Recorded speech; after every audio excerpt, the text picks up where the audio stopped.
السلام عليكم، مرحبا بكم في مطبخ مصطفى.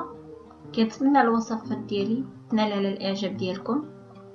اليوم غادي نقدم واحد الوصفه اللي هي سهله وسريعه، اللي هو عصير ديال الدلاح، خصوصا في هذا الفصل الصيف فالدلاح كيكون موجود. باش نحضروا هذه الوصفه كنحتاجوا المقادير التاليه. عندنا كميه من الدلاح حسب اللي متوفر عندكم، كنزولوا له البذور، عندنا ماء الزهر ولا عريشة ديال النعناع ولا فاني، ممكن تنكهوه باش ما بغيتو. طبعا الدلاح ديالنا كنزولوا البذور نهائيا باش ما كنخرجوش صراحه على الخلاط ديالنا.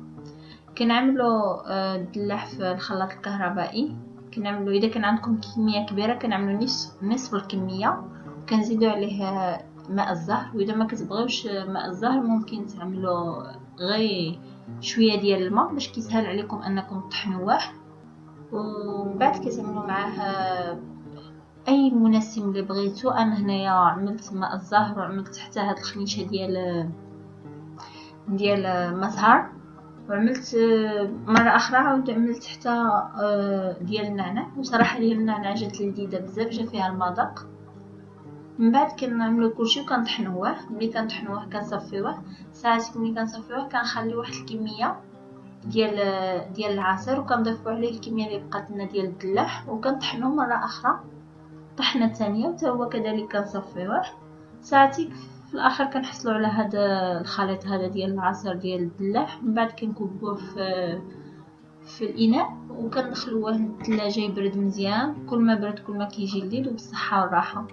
ها هو العصير ديالنا واجد كيف ما كتشوفوا. العصير ها هو واجد، كيجي ساهل ما فيهش بزاف المكونات، وخصوصا ملي كتكون لكم الدلاحه ماشي حلوه فهذه اسهل طريقه. ما تنساوش الاشتراك في القناه ديالي عبر الفيسبوك ولا انتظروني في وصفات مقبله. ما تنساوش الاشتراك في القناه او زياره الصفحه في الفيسبوك.